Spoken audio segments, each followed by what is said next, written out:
우리 한번 믿음으로 선포합니다. 할렐루야, 아멘. 우리 주일 3부 예배에 나오신 우리 모든 성도님들 한 분 한 분을 주님의 이름으로 축복하고 환영합니다. 우리 12월은 성탄의 달입니다. 가장 높은 곳에서 가장 낮은 곳으로 오셔서 영원한 사망에서 영원한 생명으로 구원하신 예수 그리스도, 영원히 우리와 함께 하시는 임마누엘이신 삼위일체 하나님을 이 시간 우리의 마음과 뜻과 힘을 다하여 높여 찬양합니다.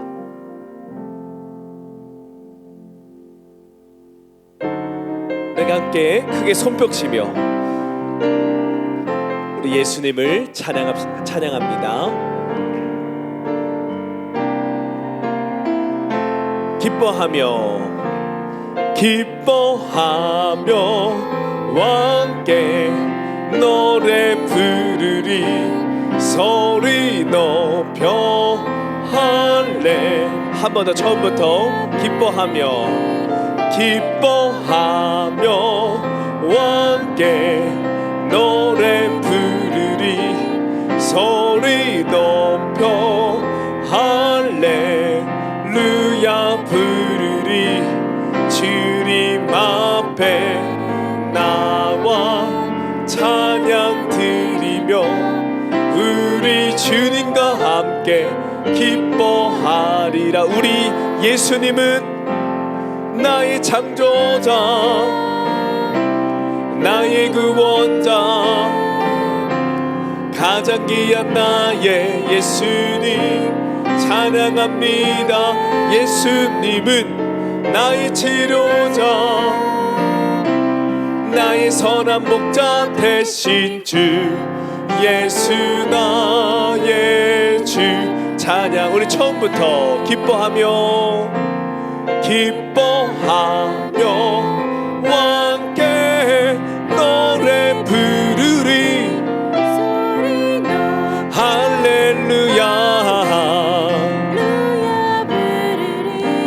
주님 앞에 나와 찬양 드리며 우리 주님과 함께 기뻐하리라. 우리 예수님은 나의 창조자, 나의 창조자, 나의 구원자, 가장 귀한 나의 예수님 찬양합니다. 예수님은 나의 치료자, 나의 선한 목자 되신 주, 예수 나의 주. 한 번 더 기뻐하며 함께 노래 부르리, 할렐루야 루야 부르리. 주님 앞에 나와 찬양 드리며 우리 주님과 함께 기뻐하리라. 우리 예수님은 나의 창조자, 나의 구원자, 가장 귀한 나의 예수님 찬양합니다. 나의 치료자, 나의 선한 목자 되신 주, 예수 나의. 우리 예수님을 찬양합시다. 예수님은 나의 창조자, 나의 구원자, 가장 귀한 나의 예수님 찬양합니다. 예수님은 나의 치료자, 나의 선한 목자 되신 주, 예수 나의 주. 마지막으로 고백합니다. 나의 창조자, 나의 창조자, 나의 구원자, 가장 귀한 나의 예수님 찬양합니다.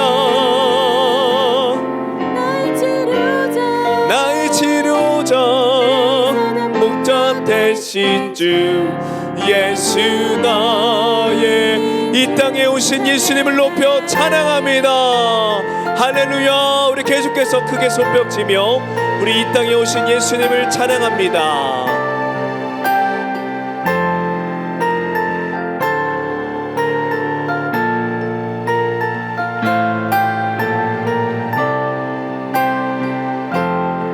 천사들의 노래가 하늘에서 들리니 산과 들이 기뻐서 메아리 쳐 울린다.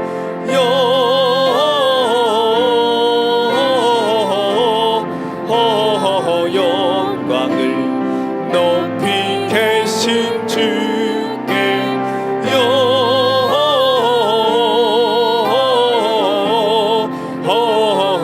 영광을 높이 계신 주. 2절로 고백합니다. 한밤중에 목자들 양떼들을 지킬 때 아름다운 노래가 청아하게 들린다.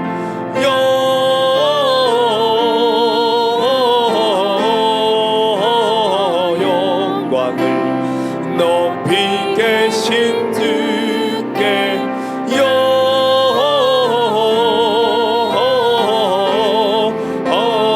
영광을 높이 계신 주님께.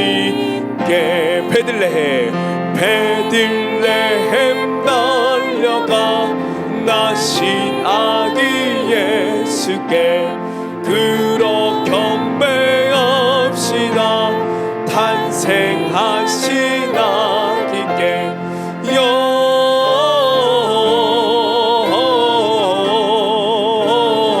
영광을 높이 계신 주께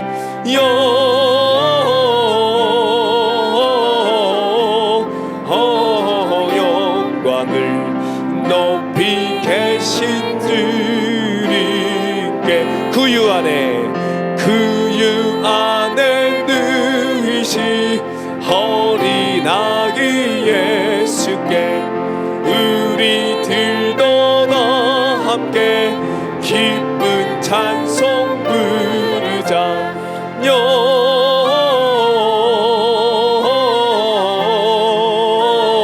영광을 높이 계신 주께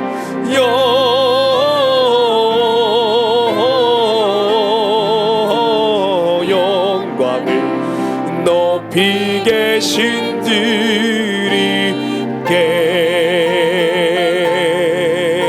우리 가정의 소망 되신 예수님 찬양합니다. 우리 다시 한번 3절과 4절로 찬양합니다. 베들레헴 달려가 나신 아기 예수께 그러 경배합시다. 4절로 찬양합니다. 구유 안에 누이시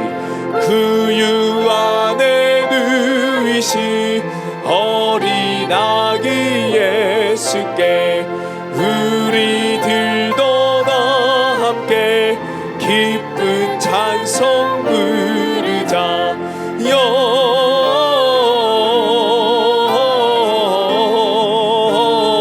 영광을 높이 계신 주께 영광을.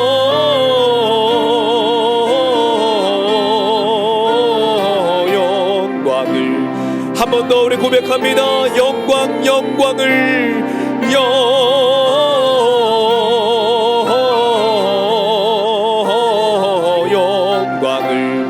높이 더욱더 큰 목소리로 영광을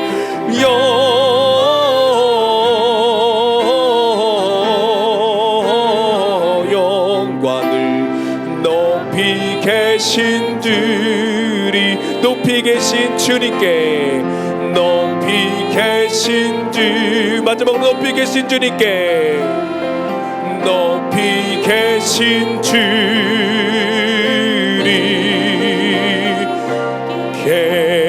우리 하나님께 모든 영광의 박수 올려드립니다. 할렐루야. 이 시간 우리의 찬양과 예배를 기쁘게 받아 주시옵소서. 아멘. 이 시간 우리 다 함께 자리에 일어나셔서 주님을 높여 찬양합니다.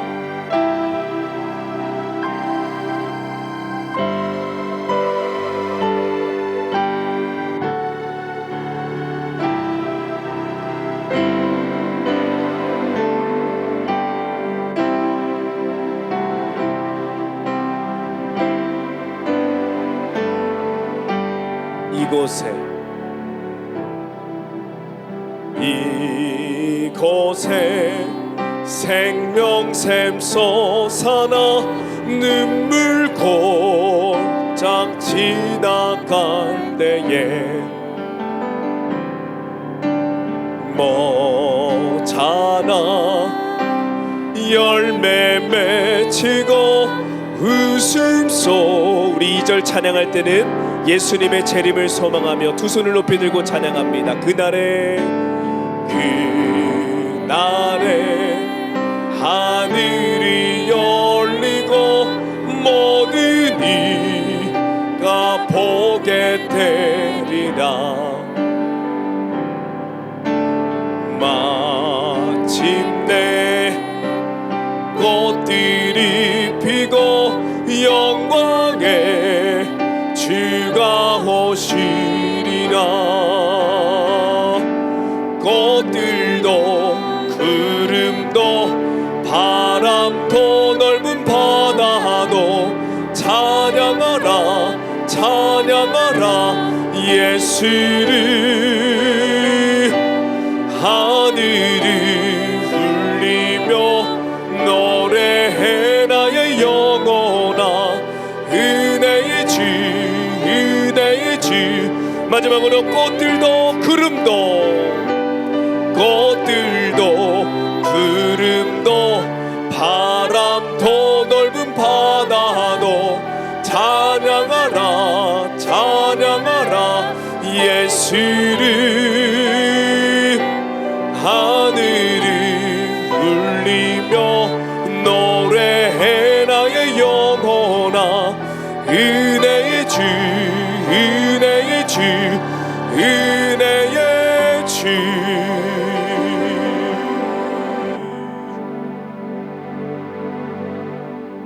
여러 나라의 종족들아 영광과 권능을 여호와께 돌릴지어다.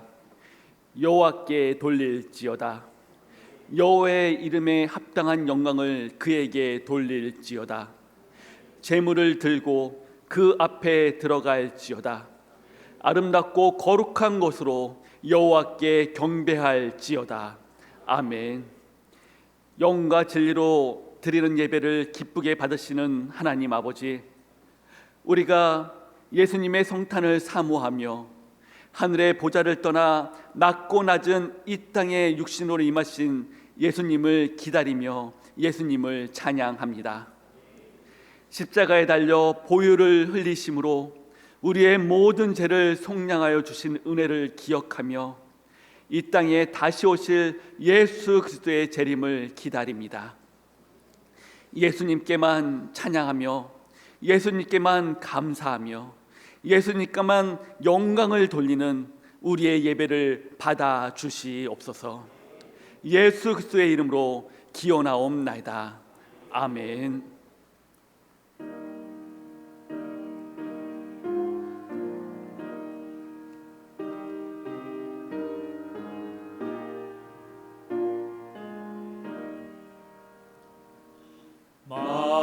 만유의 주제 존귀하신 예수 사람이 되신 하나님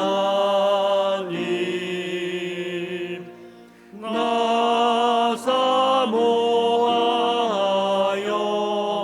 영원히 섬길 내 영광 되신 주로다.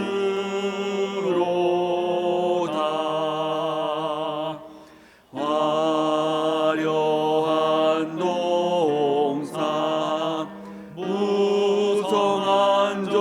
수목 다 아름답고 묘하나 순전한 예수 더 아름다워 봄 같은 기쁨 주시네 광명한 해와 명량한 저 달빛 수많은 별들 빛나나 주 예수 빛은 더 찬란하여 참 비교할 수 없도다.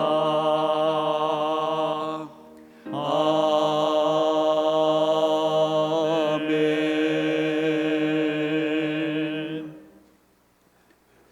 여호와여, 내가 죽기에 피하오니 나를 영원히 부끄럽지 하지 마시고 주의 공로로 나를 건지소서.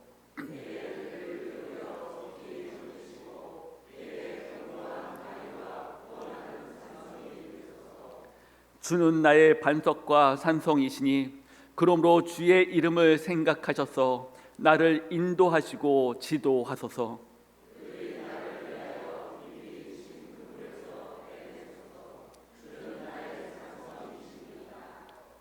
내가 나의 영을 주의 손에 부탁하나이다. 진리의 하나님 여호와여, 나를 속량하셨나이다.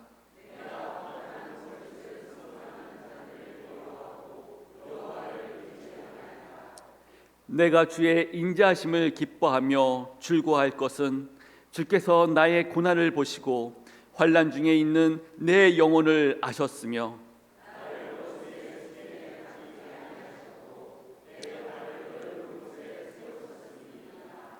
아멘.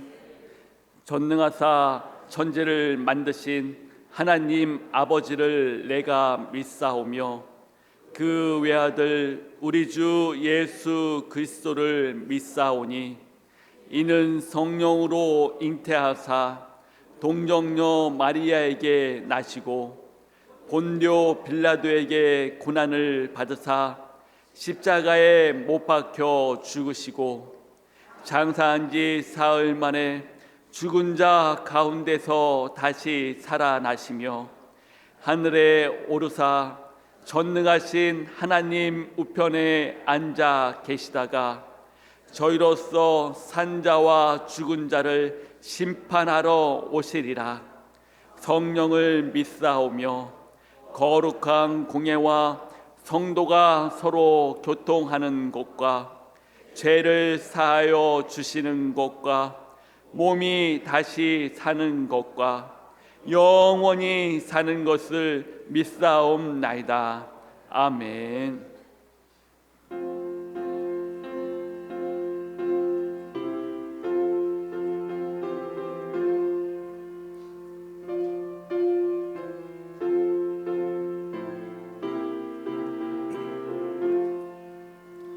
나 이제 주님의 새 생명 얻은 목 옛 것은 지나고 새 사람이로다.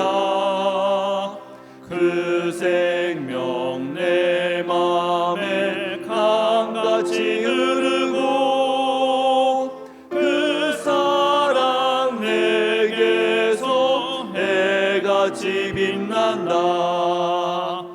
영생을 누리며 주 안에 살리라. 오늘도 내일도 주 함께 살리라. 주 안에 감추인 새 생명 얻으니 이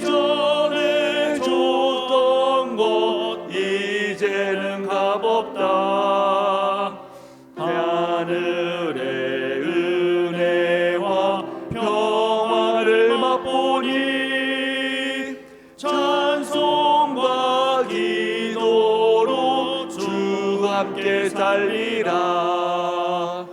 영생을 누리며 주 안에 살리라.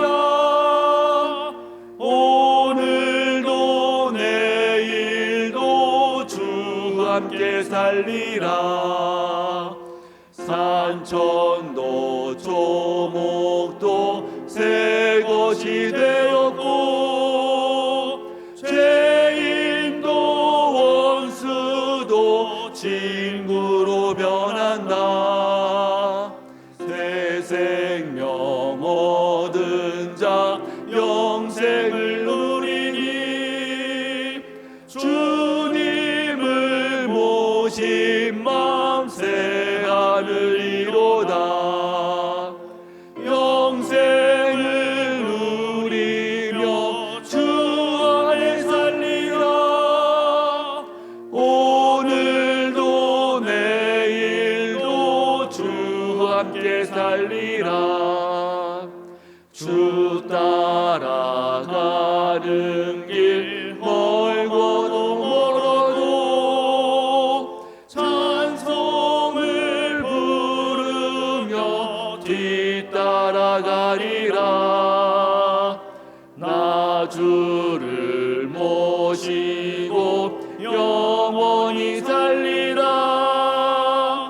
날마다 섬기며 주 안에 살리라.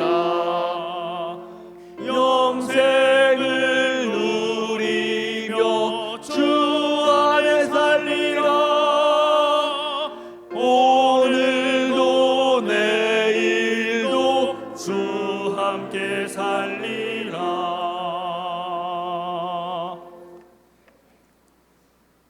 사랑과 은혜가 풍성하신 하나님 아버지, 거룩한 주일 찬양과 기쁨으로 예배드리게 하신 감사합니다. 이 시간 성령 충만케 하시고 하나님의 임재를 경험하고 하나님께서 살아계심을 느끼는 예배가 되게 하소서.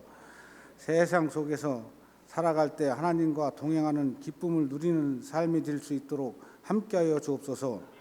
저희들 말로 측량할 수 없는 은혜를 입음에도 지 그늘에서 벗어나지 못하고 주님의 은혜를 헛되게 하는 생활을 하였음을 고백하고 회개하오니 용서하여 주시고 지키시어 지약을 이길 수 있는 강건함 주시옵소서. 이 시간 말씀을 전하시는 담임 목사님께 주님의 능력과 권세를 더하여 주사 선포되는 말씀이 듣는 성도들의 마음문을 열게 하시고 결단하는 귀한 말씀 되게 하시며 잠자는 영혼을 깨우시고 병든 육신이 회복되는 놀라운 역사가 일어나게 하옵소서. 24년에도 주님 뜻에 맞는 계획을 세우시게 하시고 항상 강건함 허락하여 주옵소서. 귀한 사명을 감당하시는 두 분 목사님과 전도사님들 영역을 강건케 하시고 힘 있는 목회, 도전적인 목회가 될 수 있도록 도우시고 인도하여 주옵소서. 24년 몸된 교회를 위해 세우신 각 기관과 부서들을 기억하시고 기관장과 부서장들을 축복하사 열심과 충성으로 잘 감당할 수 있도록 능력과 지혜를 주옵소서. 올해 마지막 행사인 성탄 전야제 성탄 예배, 송구신 예배가 귀하고 은혜가 넘치는 귀한 축제 예배가 되게 하옵소서. 영혼 구원을 위해 많은 선교지에서 수고하시는 선교사님들 영역을 강건케 하시고 성령 충만케 하사 선교사님들을 통해 그곳에 있는 불쌍한 영혼들이 복음을 듣고 믿어 구원을 이룰 수 있도록 도와주옵소서. 특별히 성탄절을 통하여 많은 이들이 예수님의 사랑을 알고 경험하는 놀라운 역사가 일어나게 하옵소서. 소외되고 연약한 이들을 한 번 더 돌아보고 주님 사랑을 전할 수 있는 마음을 주옵소서.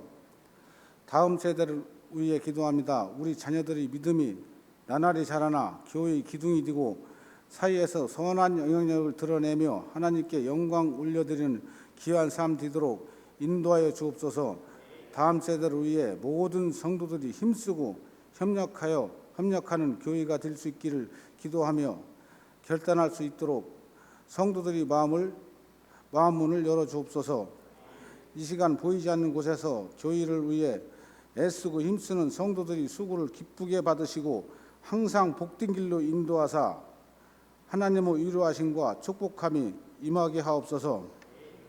한 해 동안 지휘로, 반주로, 대장으로, 대원으로 찬양대를 빛낸 찬양 대원들을 축복하시고 오늘 또 귀한 찬양 올려드릴 때 저희들 모두 한마음 되게 하시고 올려드린 찬양 홀로 영광 받으시고 은혜 베풀어 주시는 귀한 예배가 되게 하옵소서.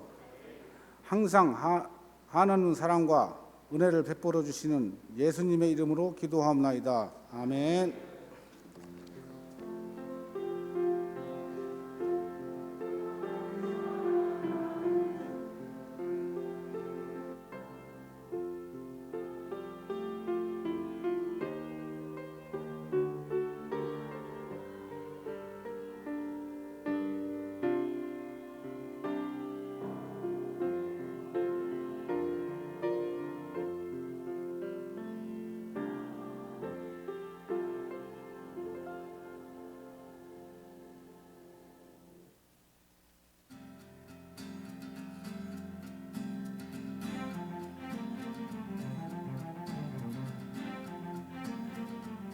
12월 17일 한 주간의 영광 소식을 전해드립니다.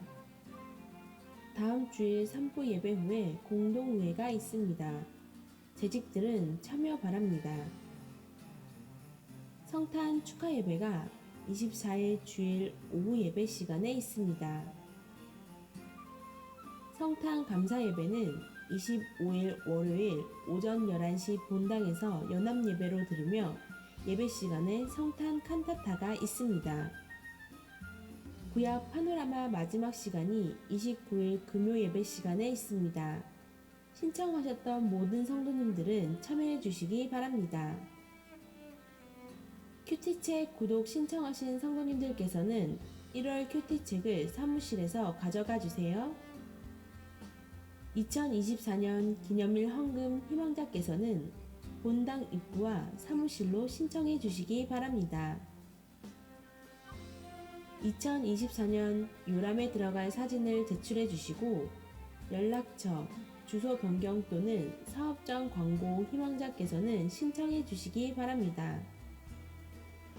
106회 신년 새벽기도 총진문이 24년 1월 2일 화요일부터 6일 토요일까지 있습니다. 성도님들께서는 기도로 준비하시고 가족이 함께 참여해 주시기 바랍니다. 사회복지법인 영광어린이집에서 0세부터 만 5세까지 원화를 모집하고 있습니다. 아래 번호로 문의해 주세요. 여러 가지로 헌신해 주시는 여러분 감사합니다.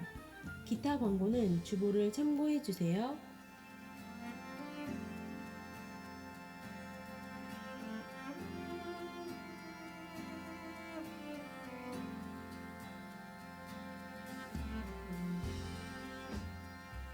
이상으로 한 주간의 영광 소식을 마칩니다.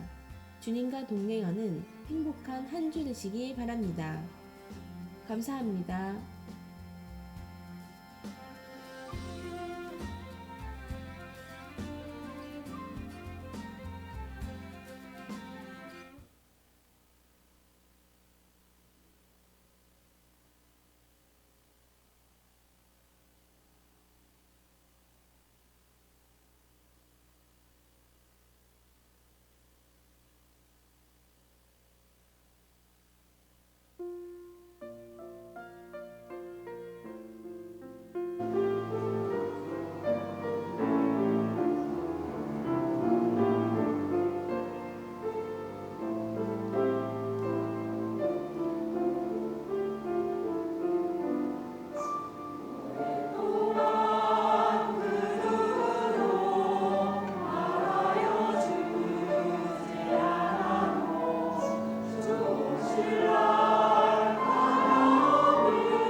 글로리아 찬양대의 귀한 찬양을 하나님께서 기뻐 받으실 줄 믿습니다.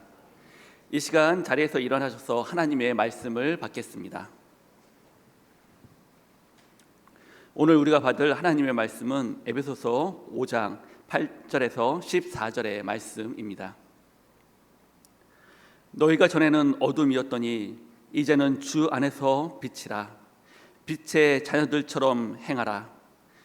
빛의 열매는 모든 착함과 의로움과 진실함에 있느니라. 주를 기쁘시게 할 것이 무엇인가 시험하여 보라. 너는 열매 없는 어둠의 일에 참여하지 말고 도리어 책망하라. 그들이 은밀히 행하는 것들은 말하기도 부끄러운 것들이라. 그러나 책망을 받는 모든 것은 빛으로 말미암아 드러나나니 드러나는 것마다 빛이니라. 그러므로 이르시기를 잠자는 자여 깨어서 죽은 자들 가운데서 일어나라. 그리스도께서 너에게 비추시느니라 하셨느니라. 이는 살아계신 하나님의 말씀입니다. 아멘. 이 시간 담임 목사님 나오셔서 빛의 자녀답게 살자라는 제목으로 말씀 선포해 주시겠습니다.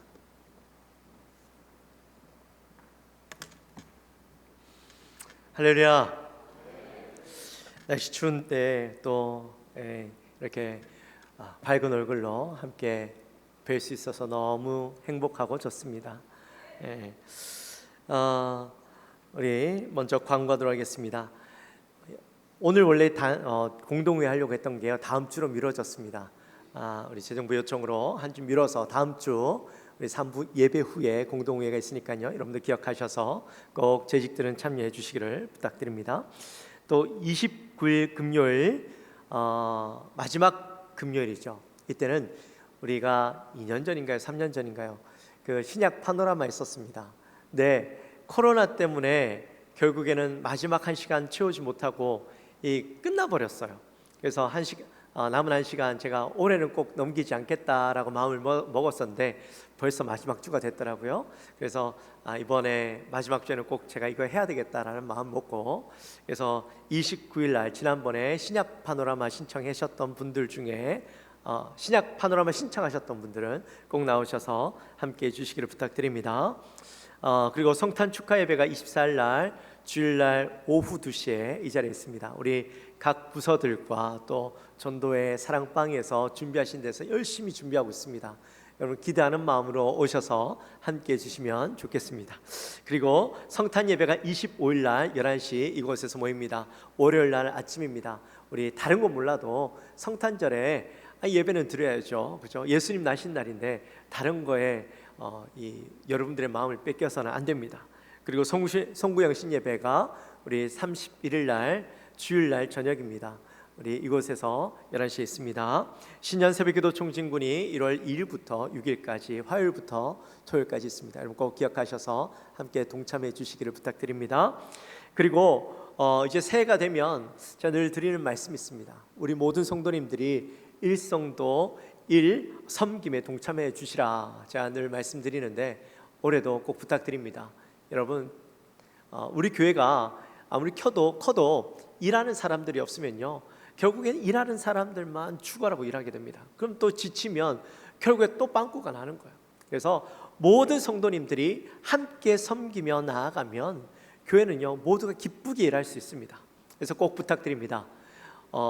내가 올해 아무것도 안 맡았다, 그런 분들은 꼭 함께 섬겨주시고 내년에는 우리 오늘 찬양대도 보시면 이 3부 찬양대가 더 많아야 됩니다. 저는 꽉 찼으면 좋겠습니다, 이 자리가. 그래서 여러분들 3부 찬양대도 함께 동참해 주시고 2부 찬양대, 또 교사들도 많이 부족합니다. 교사들도 함께 많이 좀 참여하셔서 우리 아이들이 말씀을 배우는데 선생님들이 없어서 못 배우면 안 되잖아요, 그렇죠? 꼭 그런 일들을 동참해 주시고, 하여튼 교회에 쓸 많은 부분들이 있습니다. 함께 동참해 주시기를 부탁드립니다. 이 시간에는 우리 또 환영하도록 하겠습니다. 우리 지난주에 오셨는데 지난주에 등록하진 않았고 오늘 지난주에 오늘 이제 등록하신 분들입니다. 우리 정미애 우리 자매님, 정연욱 우리 자매님 두 분 일어나실까요? 네. 우리 정은희 집사님이 인도하셨습니다. 우리 한 분은 또 정영준 집사님 동생이세요. 뒤에 계시는 분은 우리 친동생이시고, 우리 또 우리 정미애 우리 성도님은 우리 정은희 집사님 같은 회사에서 일하시던 분입니다. 이렇게 함께 오늘 등록해 주셨습니다. 우리 기쁨 우리 분들 축하하도록 합시다.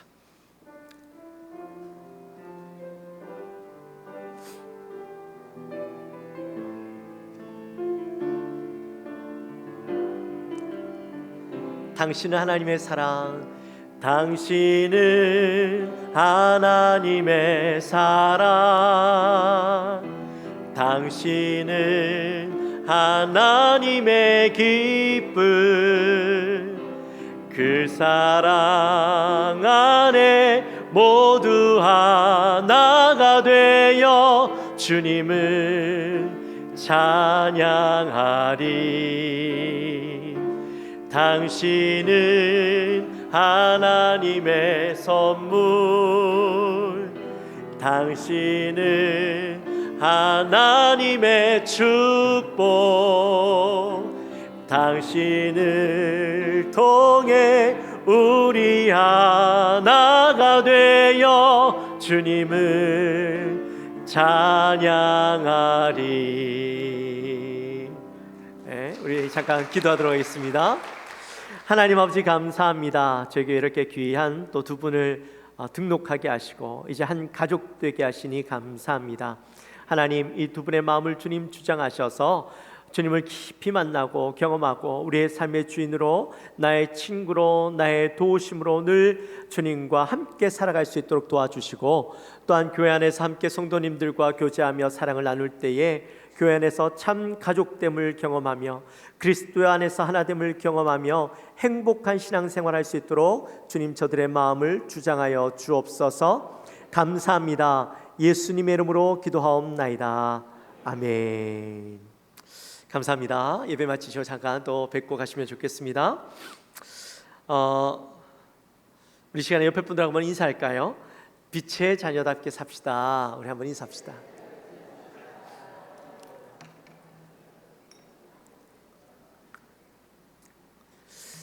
다시 오랜만에 에베소서로 들어왔습니다. 올해 마지막 에베소서 강의가 될 것 같고, 아마 이제 남은 말씀들은 이제 내년 주제 설교가 끝나면 한 6월 달이나 그때쯤 돼야 또 할 수 있을 것 같은데요. 그래도 일단은 오늘 마지막으로 함께 에베소서 말씀을 나누고 가면 좋을 것 같아서 제가 말씀을 준비했습니다. 여러분, 에베소서 말씀을 우리가 왜 나누기 시작했을까요? 기억나세요? 왜 에베소서 말씀을 우리가 강의했는지 올해 주제가 바로 좋은 교회, 좋은 성도였죠.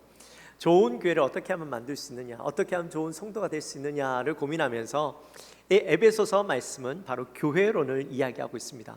교회가 무엇이고 어떻게 하면 그 교회가 바로 좋은 모습을 나타낼 수 있고 또 교회가 어떠해야 되는가에 대해서 말씀하고 있죠. 그래서 우리가 이 말씀을 나눴는데 여러분 다 기억은 안 나실 것 같아요. 우리 한 달 전에 했던 지난 말씀, 우리 5장 1절부터 7절까지의 말씀을 나눴던 거 기억나세요? 네. 그때는 하나님을 본받는 자가 되라라는 말씀을 가지고 함께 나눴어요. 한 달 전이니까 기억 안 나시겠죠. 네, 기대도 안 했어요.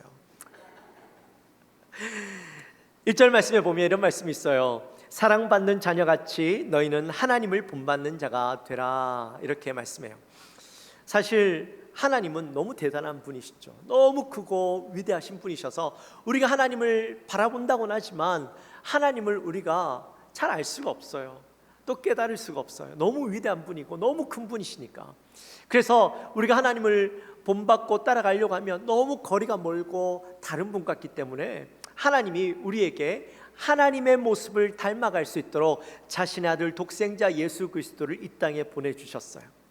그리고 그 예수님을 통해서, 인간 예수님을 통하여서 예수님의 모습을 닮아가고 또한 예수님의 모습을 통해 하나님을 알아갈 수 있도록 우리에게 허락해 주셨죠. 그래서 우리는 그 예수님을 바라보고 하나님이 어떤 분이시고 하나님의 성품은 어떻고 하나님을 어떻게 우리가 닮아가야 되는지 직접 눈으로 보고 그의 행동과 그의 삶을 통하여 우리도 그분을 닮아갈 수 있도록 허락해 주신 것이 바로 예수님이죠. 그래서 우리가 지난 주간이죠, 한 달 전에 이 말씀을 나누면서 그러면 어떻게 예수님의 모습을 닮아갈 수 있는가, 어떻게 하나님의 모습을 닮아갈 수 있는가, 이 말씀을 나누면서 바로 첫 번째는 사랑 가운데서 행하는 예수님의 모습을 닮으라, 그렇게 말씀 나눴어요.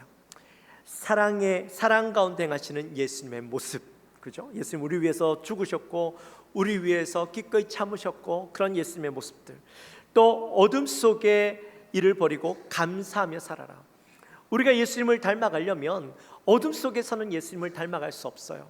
어둠 가운데, 죄악 가운데 예수님을 닮아갈 수 없어요. 그래서 우리는 그 어둠 가운데 있는 일들을 버리고 우리가 예수님을 감사하며 우리의 삶 속에 살아가면 예수님을 닮아갈 수 있다.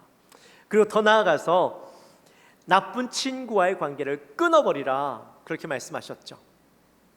여러분, 아무리 우리가 예수님을 닮아가려고 해도 세상 속에서 세상 것들과 함께 가까이 지내다 보면 내 의지와 상관없이 자꾸 거기에 닮아가고 자꾸 그 속에서 그 모습으로 자꾸 끌려가는 우리의 모습을 봐요. 특별히 내가 신앙생활 열심히 하려고 하는데 주위의 사람들이 우리를 향하여 비난하고 너 그렇게 살면 안 돼, 아니야 안 그래도 돼, 그렇게 자꾸 우리를 말리면 우리는 어떻게 해요? 자꾸 그 사람의 말이 맞는 것처럼 끌려가게 되죠. 여러분, 맑은 물에, 제 말이 너무 빠른가요? 흥분했나요? 괜찮나요? 네. 맑은 물이 있어요. 맑은 수조 안에다가 물이 있는데 거기에다가 더러운 물을 한 방울 떨어뜨리면 어떻게 돼요? 그 물이 더러워지죠. 마찬가지예요. 내가 아무리 열심히 신앙 안에서 살아가려고 해도 내 안에 세상의 어떤 영향력들이 계속 끼쳐지면 우리는요 예수님을 닮아갈 수 없어요. 그래서 지난 말씀에서 과감하게 나쁜 사람들, 나에게 신앙으로 도움이 되지 않는 사람들을 끊어버려라. 나를 자꾸 나쁜 대로 인도하는 사람들, 내게 나쁜 말을 가르치고 나쁜 행동들을 하게 만드는 사람들은 과감하게 어떻게? 끊어버려라, 그렇게 말씀했어요. 기억나세요? 할렐루야. 우리 요셉 성도님 그래도 아멘 했어요. 할렐루야. 그래요. 자, 우리가 지난 시간에 이렇게 말씀을 나눴고 오늘은 우리가 8절 말씀부터 빛의 자녀답게 살라라는 말씀을 가지고 은혜를 나누려고 합니다. 여러분, 생명이 살아가기 위해서는 꼭 필요한 두 가지가 있습니다. 무엇과 무엇일까요? 물과 불, 공기와 물. 네, 공기와 물. 네, 근데 공기와 물이 아니라 빛과 물이죠. 물과 빛이에요. 물과 빛인데, 이 물과 빛 중에서 어느 것이 더 중요할까요? 우리가 굳이 따지자면 물과 빛 중에서 어떤 것이 더 중요한 걸까요? 빛. 왜 빛이에요? 예? 모든 것을 살게 하니까. 예, 맞아요. 오늘 설교가 빛이니까 당연히 빛이겠죠. 이 질문을 제가 왜 했겠어요? 네, 맞아요. 빛이에요.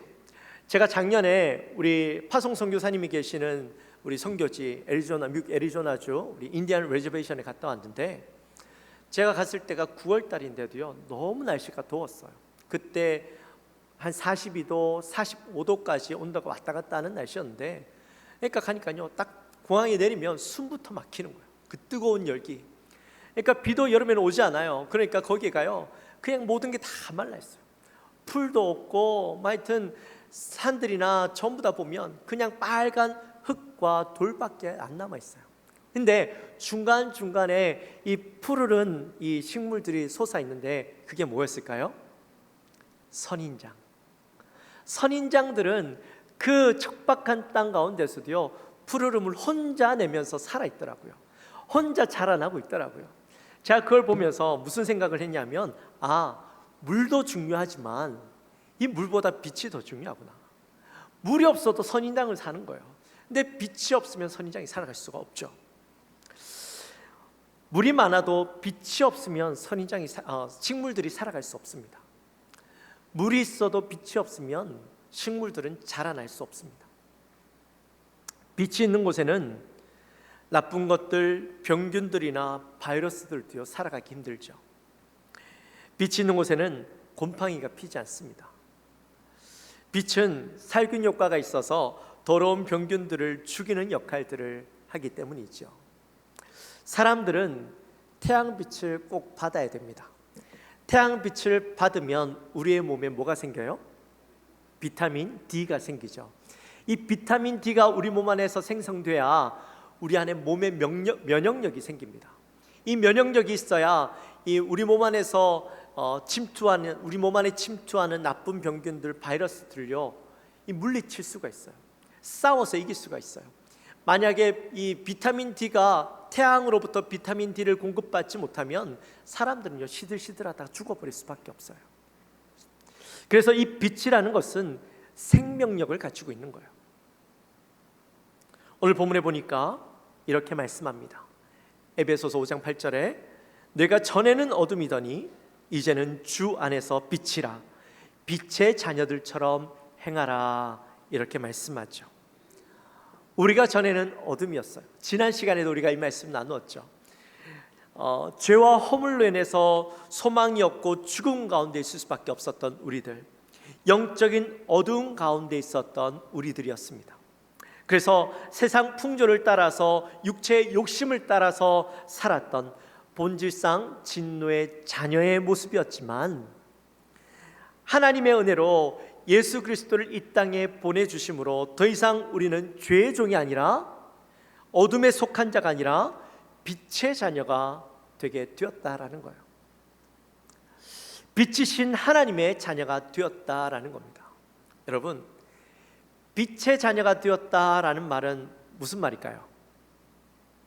빛의 자녀가 되었다라는 말은 결국 나도 빛의 자녀답게 살아가야 된다라는 말이죠. 우리가 지난 다니엘 기도회 때 모리슨 장로님이 간증하셨죠. 기억나세요? 모리슨 장로님이 입양받기 전에 이 땅에서 한국에서 살아갈 때는 그의 가정이요 완전 콩가루 집안이었죠. 아버지가 맨날 술 드시고 와서 가족들 때리고 엄마 때리고 막 그러니까요 늘 불행한 거예요. 죽고 싶은 마음이 드는 거예요. 근데 이 모리슨 장로님이 미국으로 입양돼서 갔는데 거기는 어떤 부모님이었어요? 너무나도 사랑 많고 인자하고 너무나도 행복한 가정들이었죠. 형제들이 다 입양받아서 온 사람들이었는데도 불구하고 그 가정 가운데 아버지가 너무나도 좋은 분이니까, 너무나도 인자한 분이니까 그 가정에서 사는 것이요 너무 행복한 거예요. 말이 안 통해도 행복한 거예요. 늘 사랑을 받으면서 살다 보니까 본인도 결국에는 그런 사람으로 바뀌어지고 나중에 그도 아빠가 되었을 때는 그 가정에서 자녀들을 향하여 그렇게 행복한 아빠로, 사랑을 주는 아빠로, 행복한 가정을 만드는 사람으로 바뀌어졌다라는 이야기를 우리가 들었어요. 마찬가지예요. 우리가 비록 과거에는 어둠 속에 있었고 죄악 가운데 있어서 우리의 모습이 그 죄악 가운데 찌들어 살던 모습이었지만 예수 그리스도를 통하여 빛의 자녀가 되고 난 뒤에 우리의 모습은 그 빛의 자녀답게 우리의 삶 속에서 빛을 비추며 살아가야 되는 거예요. 자, 그렇다면 어떻게 해야 빛의 자녀처럼 살아갈 수 있을까? 이게 제일 고민인데 우리가 지난 시간에 나눴던 말씀이 이거예요. 빛의 자녀답게 어떻게 살아갈 수 있느냐? 그것은 바로 하나님을 닮아가는 삶을 살면 된다. 하나님을 닮아가는 삶은 뭐냐? 바로 예수님의 모습을 닮아가는 것이다. 바로 그 말씀을 우리가 지난주에 나누었고, 비록 우리가 완벽하게 그렇게 하나님을 닮아갈 수는 없지만 우리가 그 하나님의 모습을 닮아가고 예수님의 모습을 닮아가기 위해서 애쓰고 노력하다 보면 오늘 말씀이 뭐라고 이야기하냐면 우리의 모습 속에서 그 빛의 열매들이 나타나게 된다. 내가 예수님을 닮아가기 위해서 애쓰고 살아가다 보면 우리의 삶 속에 열매가 맺히는데 그 열매가 바로 빛의 열매라는 거예요. 그 빛의 열매가 뭐냐? 오늘 말씀 9절 말씀에 보니까 그 빛의 열매들을 이야기하는데 세 가지가 나오죠. 하나는 착함, 두 번째는 의로움, 세 번째는 진실함. 할렐루야. 오늘 대답을 너무 잘하셔요. 네. 아멘.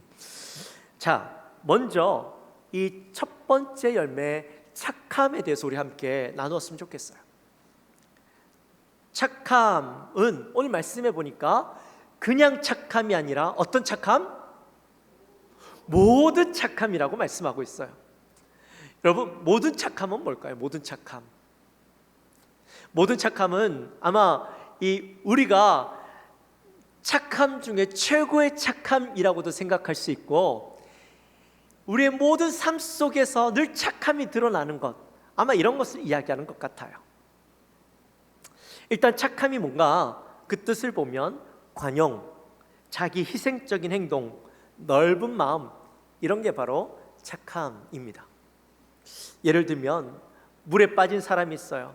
그러면 물에 빠진 사람을 그냥 지켜보는 게 아니라, 소리만 치는 게 아니라 어떡하나만 하고 있는 게 아니라 그 사람을 살릴 수 있도록 뭐라도 던져주거나, 아니면 내가 수영 잘하면 그 사람에게 다가가서 그 사람의 생명을 건져주는 것.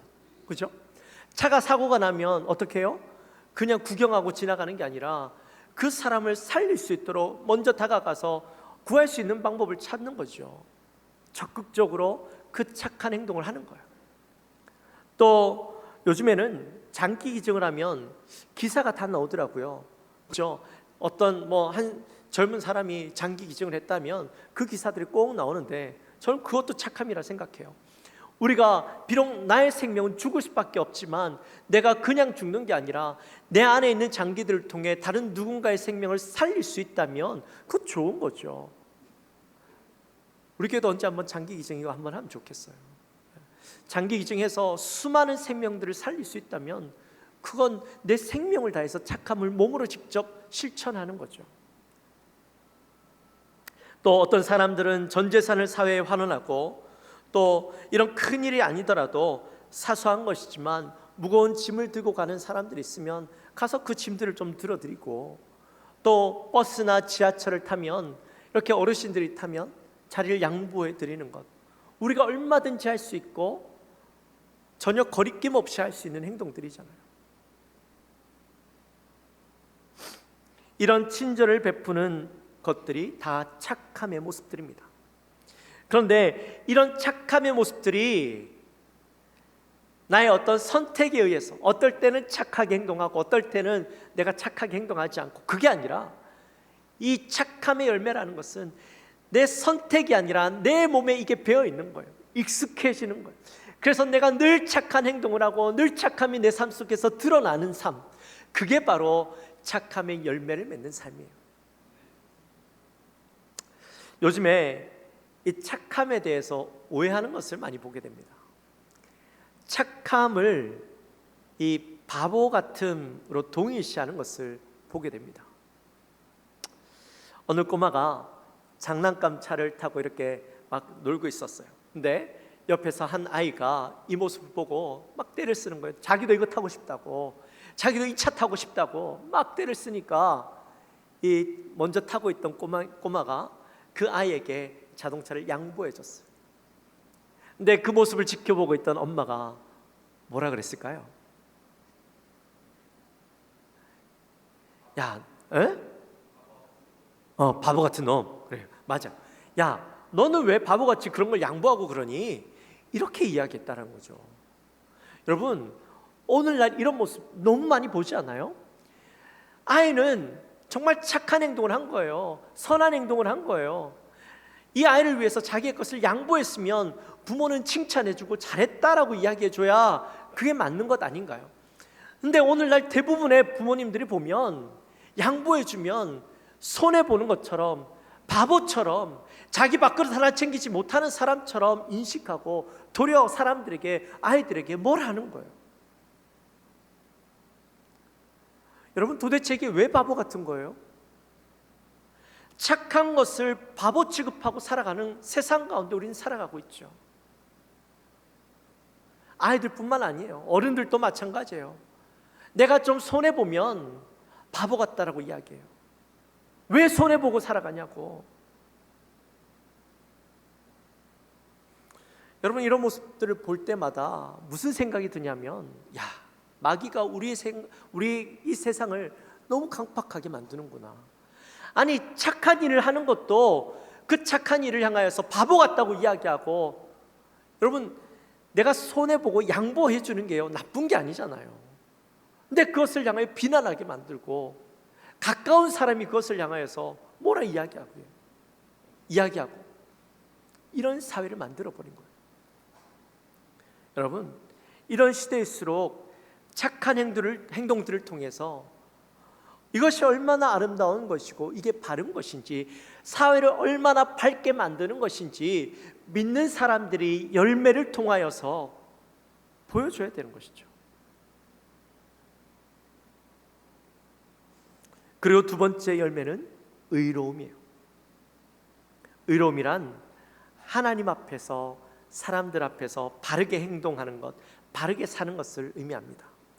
도덕적으로 바르고 정직하고 성실하게 살아가는 것, 말과 행동이 똑같고 또 말한 대로 살아가는 것, 이런 것을 의미하죠.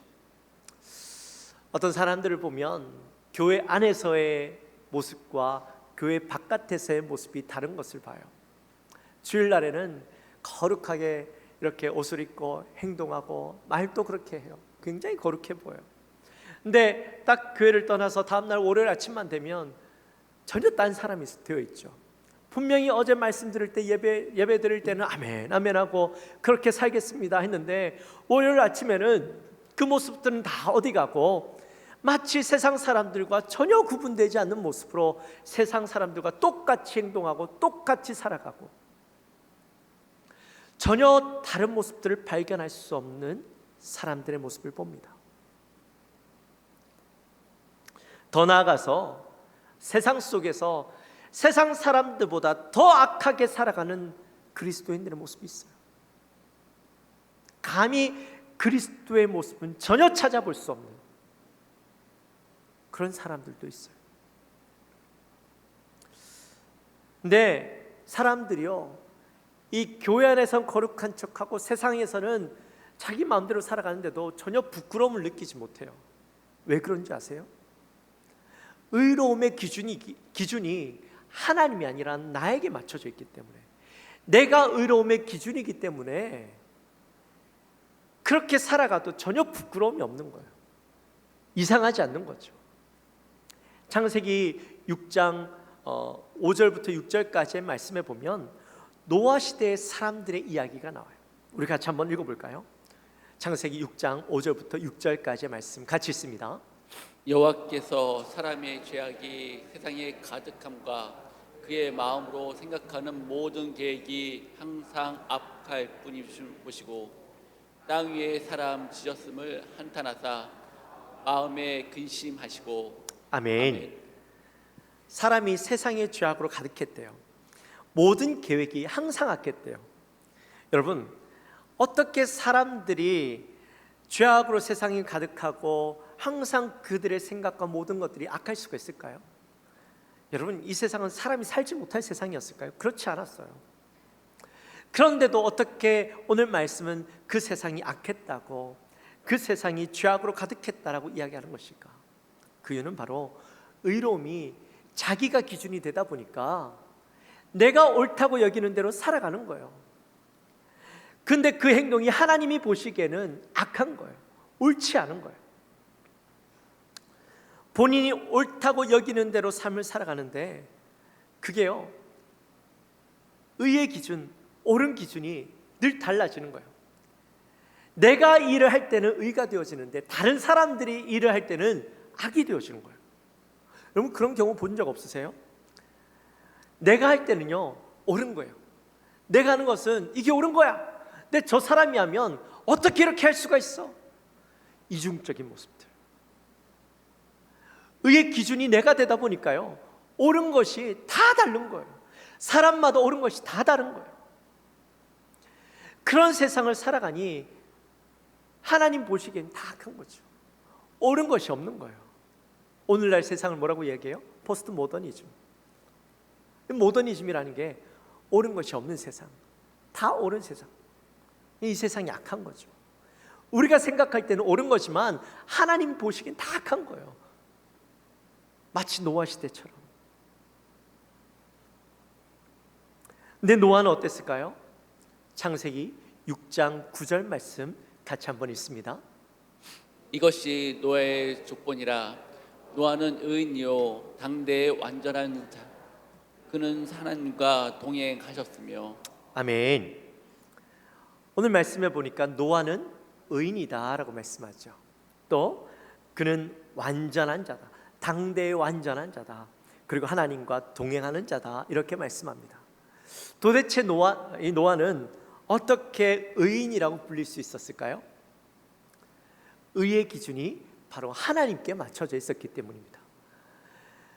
하나님이 옳다라고 여기시는 일들을 행했고 그 일들을 기준 삼고 살아갔던 거예요. 여러분, 노아가 하나님의 말씀을 들었을 때 어떤 생각이 들었을까요? 하나님께서 노아를 향해서 내가 이 땅을 내가 쓸어버릴 거니까 여기에 배를 만들어. 네, 하나님께서 배를 만들려고 하는데 보통 사람 같으면 아니 지금 왜 나 혼자서 이 배를 어떻게 만들어요? 할 수 없어요. 아니면 하나님 이 상황 가운데 내가 여기에다 배를 왜 지어요? 이 산 중에 이 배를 왜 지어요? 라는 이야기를 하지 않았을까요? 근데 노아는 거기에 대해서 의문을 품지 않았어요. 그가 하나님께 반목하지 않았어요. 하나님이 그렇게 하라 하셨을 때 순종하고 했어요. 내 머리로는 이해할 수 없지만 누가 의이기 때문에, 하나님이 의이기 때문에 하나님의 말씀에 순종하고 그 말씀대로 따라 행했던 것이죠. 하나님의 말씀대로 따라 행했을 때 세상 사람들은요 노아를 향하여서 비난하고 또 조롱하고 욕했어요. 그런데도 불구하고 그는 흔들리지 않았어요. 하나님이 의이시기 때문에. 결국에 120년 동안 방주를 짓고 그 방주를 짓고 난 뒤에 그 뱃속에서 그 가족들만 살아남게 되죠. 구원받게 되죠.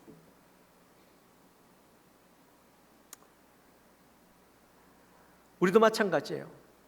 우리도 이 의로운 열매를 맺기 위해서 우리는 하나님 앞에서 늘 바르고 정직하고 성실하게 살아가야 돼요.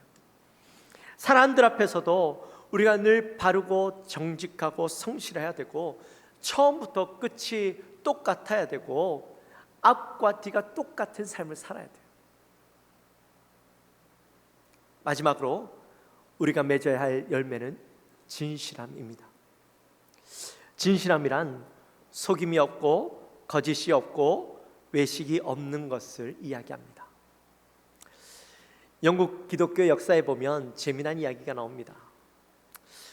영국의 한 마을에서 회사나 가게들이 이제 직원을 뽑는데 사람을 뽑을 때 그 이력서를 보는데 이력서에 어느 교회 집사 이 말이 적혀 있으면 이 사람 무조건 뽑았답니다. 아니 어떻게 그냥 무슨 교회 집사라는 이 말만 보고 뽑을 수 있었을까? 당시에 교회 집사 정도 되면 이 사람은 믿을 수 있는 사람, 또 정직하고 거짓이 없고 신뢰할 만한 사람이라는 이미지가 있었답니다. 그래서 이 어느 교회 집사라는 말만 있으면 그냥 보지도 않고 뽑았다라는 거예요. 우리나라도 한동안 그런 때가 있었습니다. 한 80년대, 90년대 한창 우리 교회가 부흥할 때였죠. 부흥할 때 이 교회에 다니는 사람들에 대한 이미지가 너무 좋았습니다. 교회 다니는 사람 하면 믿을 수 있는 사람, 성실한 사람, 착한 사람, 이런 이미지가 있어서 회사들이요 교회 다니는 사람 하면 좋아했습니다. 근데 요즘 어떤가요? 요즘 교회 다니는 사람 하면 부정적인 이미지가 더 크죠. 못 믿을 사람, 겉과 속이 다른 사람, 또 거짓말쟁이, 이런 이미지가 있어요. 왜 이렇게 된 거예요? 왜 교회 다니는 사람에 대해서 이런 부정적인 이미지가 심어졌을까요? 빛의 자녀인데 빛의 자녀답게 살아가지 못하니까 세상에서요 이런 이미지로 보여지는 거예요. 마가복음 11장 13절과 14절 말씀에 보면 무화과 나무 이야기가 나옵니다. 예수님께서 예루살렘 성전에서 이제 내려오시면서 옆에 무화과 나무가 있는데 무화과 나무가 잎이 무성한 거예요. 그래서 그곳에 가서 봤더니 열매가 없는 거죠. 그래서 그 나무를 저주하시는 장면이 나오죠. 우리 말씀 한번 같이 읽어볼까요? 마가복음 11장 13절과 14절 말씀 같이 한번 읽습니다. 멀리서 잎사귀 있는 한 무화과 나무를 보시고 혹 그 나무에 무엇이 있을까 하여 가셨더니 가서 보신즉 잎사귀 야외에는 아무것도 없더라. 이는 무화과의 때가 아님이라.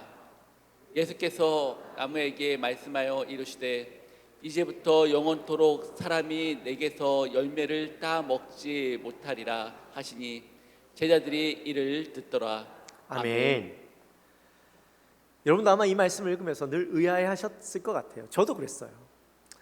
아니 분명히 말씀해 보니까 이 나무가 이 무화과의 때가 아니다라고 말씀했어요. 무화과의 때가 아니라는 말은 열매 맺을 때가 아니라는 거예요. 아니 열매 맺을 때가 아닌데 아니 그냥 잎만 무성하다고 이 나무를 저주하는 게 말이 되나? 예수님 왜 이러시지? 라는 생각을 가졌었어요. 아니 잎만 있을 수 있잖아요. 그죠? 때가 아닌데 그게 뭐가 잘못된 거예요? 근데 우리가 무화과를 몰라서 그래요. 무화과를 알고 나면 이해가 돼요. 무화과는요, 이 잎이 자라기 시작할 때 함께 무화과도 같이 자란답니다. 그래서 잎이 무성하다라는 말은 이꼬르 열매가 많이 있다라는 말이에요. 당연히 열매가 맺혀야 되는 거예요. 근데 이 나무는 잎은 무성한데 열매가 없었던 거예요. 근데 또 열매의 때가 아닌 거예요. 열매의 때가 아닌데 이 나무는 가지가 잎만 무성하게 자란 거예요. 그러니까 이 나무가 이상한 거죠. 이 나무가 정상이 아닌 거예요. 어찌됐든 잎이 무성하면 열매는 나야 되는데 열매가 없으니까 결국엔 이 나무는 원래 열매가 없는 나무였던 거예요. 열매가 나지 않는 나무였던 거예요. 그래서 저주하신 거죠. 근데 여러분, 이 열매 없는 무화과 나무는 무엇을 이야기하는 걸까요? 열매 없는 신앙인을 의미합니다. 잎만 무성해서 사람들로 하여금 기대감을 가지게 만들어요. 저 사람은 뭔가 대단한 일을 할 것 같아. 교회 큰 일꾼이 될 것 같아. 막 잔뜩 기대는 막 일으켰는데 알고 보니까 속이 텅 빈 거예요. 신앙이 없는 거예요. 그냥 겉으로는 번지를 한데 안은 아무것도 없는 신앙이에요. 결국 그 사람은 실망할 수밖에 없는 거죠. 진실함이 없고 허영과 거짓만 가득했던 것이죠. 가끔 그런 분들을 만납니다. 이제 교회 새 가족들이 오시면 이렇게 만나는데 처음부터 말들이 번지르르 하신 분들이 계세요. 처음에 교회 오셔서 자기 자랑을 엄청 하십니다. 뭐 자기 회사가 공장이 몇천 평이고 직원이 몇백 명이나 되고 1년 매출이 몇백억이고 막 이렇게 자랑하시는 분이 있어요. 또 어떤 분은 내가 이런 큰 회사를 지금 우리 아버지가 하시는데 우리 삼촌이 하시는데 이거 내가 물려받을 거라고 곧 그러면서 막 자랑을 해요. 그렇게 막 자랑을 하는데 결국에는 그런 분들이요 교회 얼마나 오래 못 계시더라고요. 그 거짓말이 곧보록 나는 거예요. 알고 보니까 아무것도 없는데 교회 와가지고 뭔가 사람들한테 인정받고 사람한테 좀 뭔가 존경받고 관심을 끌려고 앞에 와서 열심히 거짓말을 해댔는데 교회에 그 거짓말이 뽀록 나니까 얼마 견디지 못하고 다 나가버린 거예요. 여러 번 봤어요. 여러분 왜 그렇게 살아갈까요? 자기한테 그렇게 해서 무슨 유익이 있는 거예요? 거짓말하고 자신이 그렇게 부풀려서 뭐가 유익이 있는 거예요? 결국엔 자기는 떠날 수밖에 없는데 아무도 인정해 주지 않는데 그러므로 빛된 자녀된 우리는 그런 거짓과 허영이 아니라 진실하고 속임이 없고 거짓이 없는 모습으로 살아가야 돼요. 그게 바로 그렇게 우리가 살아갈 때 우리 속에서 진실한 열매가 맺혀질 수 있는 거예요. 그리고 우리가 빛의 자녀라면 어떻게 하면 빛 대신 주님을 기쁘시게 할지를 고민하고 생각하며 살아야 됩니다. 10절 말씀 같이 함께 읽겠습니다. 주를 기쁘시게 할 것이 무엇인가 시험하여 보라. 아멘. 여러분 사랑하는 사람이 생기면 어떻습니까? 어떻게 하면 내가 이 사랑하는 사람을 기쁘게 해줄 수 있을까, 행복하게 해줄 수 있을까를 고민하게 되죠. 내가 손편지를 쓰면 이 사람이 행복해할까, 또 내가 이 사람이 꽃을 주면 행복해할까, 늘 그런 걸 고민들을 하게 됩니다. 마찬가지예요. 우리가 빛의 자녀가 되고 나면 우리의 마음속에 어떤 마음이 들어야 되냐면, 어떻게 하면 하나님을 기쁘시게 해줄 수 있을까, 어떻게 하면 예수님을 기쁘시게 해드릴 수 있을까를 고민하며 살아가게 됩니다. 미국의 기독교 작가 찰스 웰던 목사님이 예수님이라면 어떻게 하실까라는 책을 쓰셨어요. 이 책이 그 당시에 정말 최고의 베스트셀러가 되었습니다. 많은 사람들에게 큰 영향을 끼치고, 이 책 때문에 이후에 WWJD 무브먼트가 일어나게 됩니다.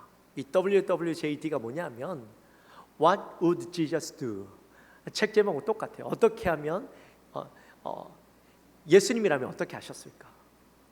이것을 늘 생각하며 살아가자는 거예요. 그래서 만약에 내가 어떤 문제가 있으면 예수님이라면 이 문제를 놓고 어떻게 하셨을까? 내가 어떤 고민거리가 생기면 예수님이라면 어떻게 하셨을까? 내가 어떤 일을 해야 되는데 예수님이라면 어떻게 하셨을까? 늘 이 고민을 하며 살아가는 거예요. 작은 것부터 큰 것까지 다 예수님이라면 어떻게 하셨을까? 그렇게 하면서 그 삶이 바뀌는 거예요. 부흥이 일어나는 거예요. 유기성 목사님도 예수 동행 운동 하시잖아요. 동행 일기 하시잖아요. 그것도 똑같은 거예요. 24시간 늘 예수님과 동행하는 삶, 예수님을 고민하고 예수님을 생각하는 삶을 살자는 거죠. 24시간 늘 예수님을 생각하고 살아가면 내 삶에 일어나는 그 모든 문제를 누구와 고민해요? 예수님과 함께 고민하는 거예요. 예수님 어떻게 해야 될까요? 어떻게 해야 예수님을 기쁘시게 하는 걸까요? 늘 예수님과 함께 동행하고 예수님을 생각하고 살아가다 보니 자연스럽게 내 삶의 중심은 누가 되어져요? 예수님이 되어지고, 또 내 삶 속에서 분별력이 생기는 거예요. 예수님이라면 이걸 이렇게 하셨을 거야 라는 기준이 생기니까 그 다음부터 그 기준에 맞지 않는 것들은 다 떨어져 나가게 되고 함께 하지 못하게 되어지는 것이죠. 그 삶이 곧 예수님을 기쁘시게 하는 삶이 되어드리는 거예요. 이게 바로 빛의 자녀답게 살아가는 것이죠. 주님이 우리를 빛으로 부르셨고, 우리가 빛의 자녀답게 살아가면 그 어두운 가운데 있던 그 모든 것들이, 이 세상이 우리를 통하여 참 빛을 보게 되어지고, 또한 어두운 가운데 있던 사람들이 빛으로 나오게 되는 놀라운 역사가 일어나게 됩니다. 그래서 우리를 하나님이 빛으로 부르신 거예요. 지난 주간에 제가 기사 하나를 봤는데요, 그 기사가 이랬습니다. 우리나라의 19세부터 39세까지 이 청년들 가운데 약 54만 명의 청년들이 은둔 고립 청년들이랍니다. 은둔 고립 청년이 뭐냐면 사회 적응에 실패하고 스스로 사회에서 버림받았다라고, 자신은 무능하고 사회에서 필요 없는 존재라고 인식하고 그냥 사회생활하지 않고 방 안에서만 지내는 거예요. 방 안에서 게임만 하고 컴퓨터만 하고 방 안에서 먹고 살고 사람들을 안 만나는 거예요. 그렇게 살아가는 청년들이 54만 명이래요. 근데 저는 이거보다 더 많을 거라 생각해요. 훨씬 더 많을 거예요. 근데 왜 이 청년들이 이렇게 되었을까요? 가만히 생각해 보면 세상의 잘못된 기준들이 청년들을 몰아낸 거예요. 성공의 기준되고 성적이 순위가 되어져서 이 세상을 살아가는데 거기에서 도태된 아이들은 다 은둔 청년이 될 수밖에 없게 만든 거예요. 여러분, 세상이 얼마나 다양한 삶을 살아갈 수 있는데 왜 줄을 세워놓고 이 아이들을 잘못된 아이들로, 부정적인 아이들로 그렇게 만들어 버리냐는 거죠. 그래서 이 아이들이 더 이상 갈 곳이 없으니까 평가받고 비교받다 하다 보니까 스스로 고립되어져서 은둔된 삶을 살아가는 거예요. 제가 이 기사를 보면서요, 제 마음이 너무 아팠어요. 그리고 이 청년들이 예수님을 만나야 된다는 마음이 너무 많이 들었어요. 청년들이 자신감을 잃어버리고 그들의 삶이 어두운 가운데 갇힌 존재처럼 살아가는 그 삶에서 예수님을 만나면 오늘 말씀처럼 그 어두운 가운데 있던 아이들이 자기가 얼마나 존귀한 존재인지, 하나님이 나를 얼마나 사랑하시는 존재인지 깨닫고 나면 더 이상 어두운 가운데 살아갈 이유가 없는 거예요. 세상 사람들이 날 향하여 뭐라고 이야기하든지 그게 아무런 이유가 되지 않는 거예요. 나는 빛된 존재로서의 삶을 살려고 노력하면 사람들이 날 무시했고 날 알아주지 않는다 할지라도 내가 빛된 삶을 살아가다 보면 사람들의 인식이 바뀌어지고 사람들이 도리어 날 존경하고 이해하게 되고 나와 함께 하려고 하는 존재로 바뀌어질 수 있는 거죠. 그들의 삶이 더 이상 은둔의 삶이 아니라 빛된 자녀로서 삶을 살아가다 보면 자신감 있게 무엇이든지 기쁨으로 감당할 수 있는 인생으로 바뀌어지는 거예요.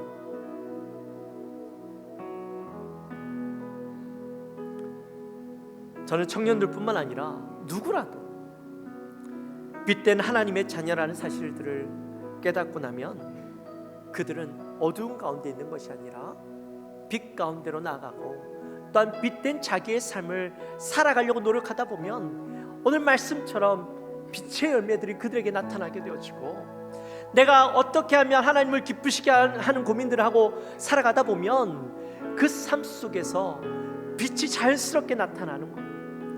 그러면 세상이 뭐라 하던 나를 비난하고 무시하던 삶에서 이제는 사람들이 나를 바라보고 나를 향하여서 나아오는 그 빛으로 나오는 놀라운 역사들을 보게 될 것입니다. 우리 영광교회 모든 성도님들, 여러분들은요 빛의 자녀이십니다. 여러분의 삶과 형편이 어떠하든지 그건 아무런 의미가 없어요. 이미 하나님께서 여러분들을 빛의 자녀로 불러주셨고 빛의 자녀로 삼아주셨고 우리는 그 빛의 자녀답게 살아가기만 하면 우리의 삶 속에서 열매들이 맺히고 우리가 하나님을 어떻게 하면 기쁘시게 할 수 있을까를 고민하며 살아가다 보면 이미 우리는 빛이 되어져 있을 거예요. 세상 사람들이 우리를 향하여 나오고 우리를 부러워하고 우리를 자랑스럽게 여기고 그들이 다시 그 삶 속에서 어두운 삶 속에서 예수님 앞으로 나오는 인생으로 바뀌어지는 거예요. 우리는 그렇게 살아야 돼요. 우리 영광교회 모든 성도님들 바로 그 빛의 열매답게 살아가는 빛의 자녀답게 살아가는 우리 모든 성도님들 되어지시기를 주님의 이름으로 축원합니다. 우리 찬양합시다.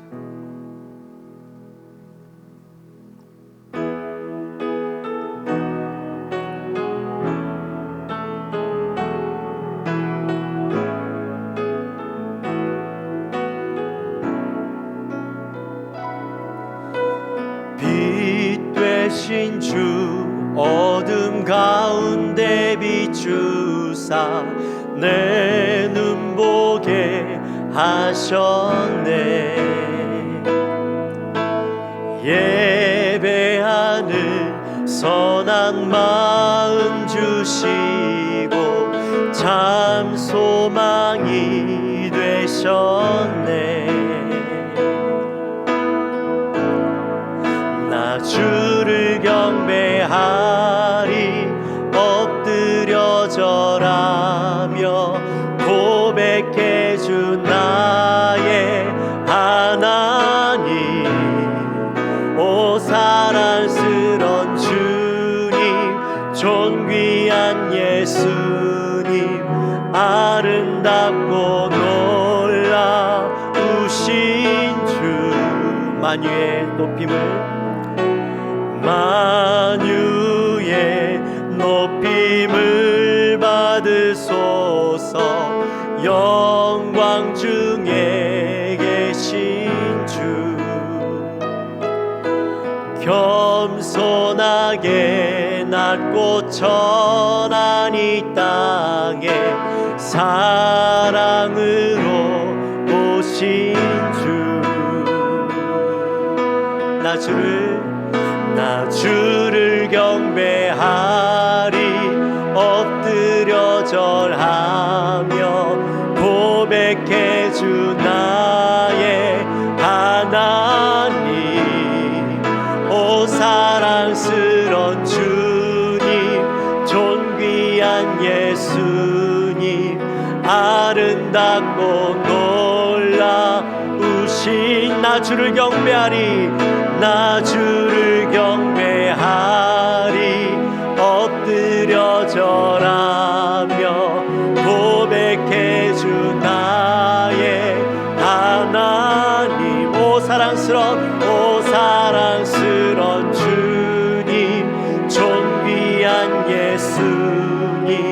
아름답고 놀라우신 주 다할 수 없네 주의 은혜 내 죄 위한 주 십자가 다할 수 없네 주의 은혜 내 죄 위한 주 십자가 배하리 엎드려 절하며 고백해 주 나의 하나님 오 사랑스런 주님 존귀한 예수님 아름답고 놀라우신 주 할렐루야. 우리 시간 함께 기도합시다. 기도할 때 하나님 우리를 주님께서 빛의 자녀로 불러주셨고 우리가 빛의 자녀답게 살아가기 원하시고 예수 그리스도를 통하여 우리가 어떻게 빛의 자녀로 살아가는 것인지 늘 고민하며 예수님을 닮아가며 행동할 때에 우리의 삶을 통하여 빛의 열매가 맺혀진다고 하셨습니다. 우리가 이 빛의 열매를 맺고 살아가는 저희가 되게 하여 주옵소서. 우리가 주님을 닮아가려고 노력은 하지만 열매가 맺혀지지 않는다면 입만 무성한 자의 삶이었을 뿐입니다. 하나님 우리의 삶이 이제는 열매가 맺히는 복된 자녀의 삶을 살게 하여 주옵소서. 우리 마음으로 함께 간절히 기도하며 나갑시다. 하나님 아버지 감사합니다. 저희들을 사랑하시고 오늘 말씀을 통하여 함께 또 우리가 빛의 자녀로 불러주셨고 우리가 빛의 자녀답게 열매를 맺고 살아가는 삶을 살아야 되는데 하나님 우리의 삶을 다시 한번 점검하며 우리 안에 열매 맺혀지는 열매를 바라보게 하시고 열매를 맺혀지는 삶으로 온전히 살아갈 수 있는 우리의 삶을 점검하며 살아가는 복된 주의 자녀들 되게 하여 주옵소서. 어떻게 하면 하나님을 기쁘시게 할까, 어떻게 하면 예수 그리스도를 기쁘시게 할까 고민하며 늘 그 삶 속에서 하나님께 초점을 맞춰주고 살아가는 우리가 되게 하여 주옵소서. 하나님 아버지 감사합니다. 저희들을 사랑하셔서 오늘 또 말씀을 통하여 은혜를 누리게 하시니 감사합니다. 하나님 우리가 빛의 자녀로 부름을 받았는데 빛의 자녀답게 우리의 삶을 살아가게 하여 주옵소서. 그 빛의 자녀답게 살아가면 빛의 열매가 맺힌다고 하셨습니다. 착함과 의로움과 또 진실함이 우리의 모습 속에서 나타난다 하셨는데 하나님 우리의 삶을 되돌아보며 우리는 그러한 열매를 맺고 있는지 혹시라도 맺혀지지 않고 있다면 우리가 다시 한번 하나님께 기준을 맞추고 우리가 빛의 열매를 맺을 수 있는 복된 자녀들 되게 하여 주옵소서. 감사합니다. 예수님의 이름으로 기도하옵나이다. 아멘. 다 같이 일어나셔서 준비하신 예물 하나님 앞에 올려드리겠습니다.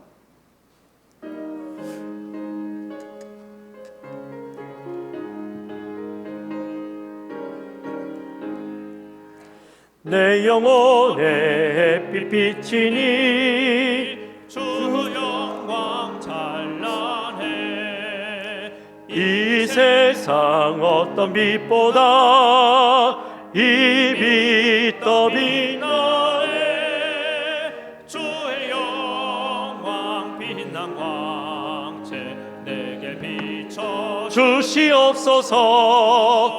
그 밝은 얼굴 배울 때 나의 영혼 기쁘다. 하나님 아버지 감사합니다. 저희들 사랑하시고 지난 한 주간의 삶도 지키시고 인도하시며 은혜 가운데 살게 하시고 오늘 거룩한 주일 주님 앞에 나와 예배하게 하시고 말씀 듣게 하시며 또 주님 앞에 올 때에 빈손으로 오지 아니하고 주님의 것을 구분하여 올려드릴 수 있도록 은혜를 주시니 감사합니다. 하나님 우리의 모든 것이 하나님의 것이지만 그 중에 10분의 1을 구분하였습니다. 하나님 우리가 감사의 예물을 올려드립니다. 선교를 위해서 우리가 예물을 올려드립니다. 하나님 이 모든 예물들을 통하여 주님 영광 거두시고 하나님 나라 가운데 귀하게 쓰임받게 하시며 바치는 손길들 가운데 복의 복을 허락하사 그들의 손이 더욱더 풍성하고 하나님께서 채우시는 은혜 가운데 살아갈 수 있도록 저들을 주장하여 주옵소서. 날마다 감사가 넘쳐나는 삶이 되게 하여 주옵소서. 감사합니다. 예수님의 이름으로 기도하옵나이다. 지금은 우리 주 예수 그리스도의 은혜와 하나님 아버지의 지극하신 사랑과 성령 하나님의 위로 교통하심이 오늘 이 자리에 나와 우리가 빛의 자녀답게 살아가기로 결단하는 우리 사랑하는 모든 성도님들 머리 위에 지금으로부터 영원토록 함께 있을지어다. 아멘.